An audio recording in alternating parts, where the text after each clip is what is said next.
just arrived, Auto Club Speedway, Fontana, and we are going to test Orange Car after the latest round of weight reduction, new wheel and tire fitment. We're still testing the suspension after the weight reduction. We do have to dial that in with four-corner balancing, and we do have some new brake pads. We've actually got the Carbotech, the performance brake pads, and we actually have a bedding process that we need to follow. So our first 2 sessions out today, we're really going to be taking care of the break-in process on the new pads, and we do have to follow this bedding process absolutely to a T. We've got to be specific and exact with this bedding process, or really we could do a lot of damage to the pads and eventually just wear them out instantaneously. So we're going to do this bedding process. We're going to get the car dialed in as much as we can. We're going to get some data, do some data acquisition, the car, and just slowly over time get it dialed in. Today starts that process. All right, we just got our garage space and we are next to a Nissan and a Porsche. We're about to start out the day with meetings. We usually do the advanced meetings and work our way down. We'll probably get on the track sometime around 8:10, 8:15. Actually, no, I apologize. We'll probably get on the track sometime around 8:45 or 9. And then we got to break in the Carbotech, the new racing pad. So we've got to do a first few laps. We've got to follow procedure to bed those brakes. And then the next few sessions will be off and running.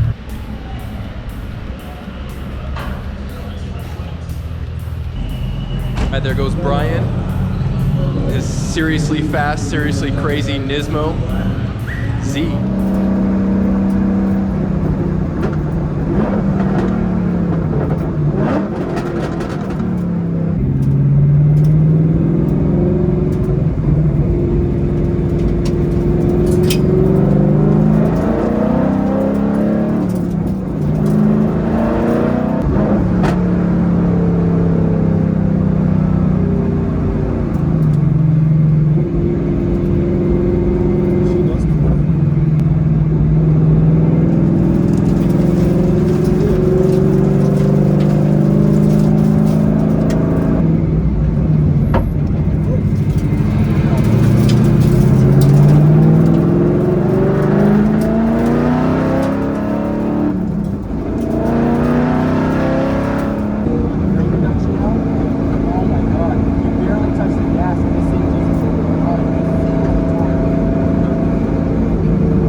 Got back from bedding in the brakes on the Boss, and although we took it very slow, we did it for about 20 minutes, and we did our moderate braking and our hard braking, and rolling for a few seconds after that. Just getting on the accelerator after this latest round of weight reduction was incredible. The car feels completely different. We obviously have the slicks on it. We did the upper third link. We did spherical bearings. That's from Steeda. And other than that, the cage, the weight reduction, it rides really flat. Still a little body roll in some areas. We're going to get rid of that soon. But the power, just getting on the gas is a completely different experience. The car feels like it's going to fly. A little intimidated by it. This is much different than the 17. The Shelby makes it so much more user-friendly. With the Boss, you really, you've got to respect it. It's analog. It is raw. We are getting the cameras set up. We are going to start filming the last half of the day. I think that's when we can get our best laps in. Although we are still learning this car. We aren't the type of experienced drivers where we can just get in something that now has racing slicks, 400 pounds less weight, and just get out there and start tearing it up. So we're taking it easy. We did have to bed the brakes this morning. Again, we had to go around the Carbotech brakes, and we had to follow their instructions. We did it to a T. We did fall back in the group, so we didn't hold anyone up. So we've got the brakes bedded in properly, and now we're just going to get used to the car, feel some things out. We are having a little issue with the MT-82 transmission. We're going to get out there, have a good time, and see what else needs to be done. We've got a long list.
is not a stock Miata. That No, thing's it's not. turboed. Look at that.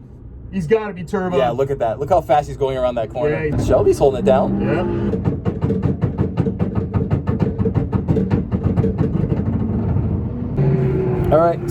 All right, I think our MT-82, pretty sure the MT-82 grenaded, and I mean grenaded, but it was bound to happen, so we'll talk about the MT-82 later. This corner looks different from this angle, doesn't it? Yeah, it definitely does. Oh wow. My God. Oh, that's easy. You can fly through here. I've seen somebody slide through the penis turn all the way out here. All the way through this. Me this morning on course check. I was doing some drifting on the course check. That little BMW. Pretty much what I'm doing. The crappy tires. All right, guys, so again, here's what's happened. The MT-82 has grenaded itself. When Brian and I were going around the track, and I don't mean to be laughing, but there's not a whole lot you can do, but it literally sounded like someone pulled a pin on a grenade and just dropped it in the car. It was that loud, but it's definitely the MT-82. This is our third one under warranty. We're gonna get into that a little later.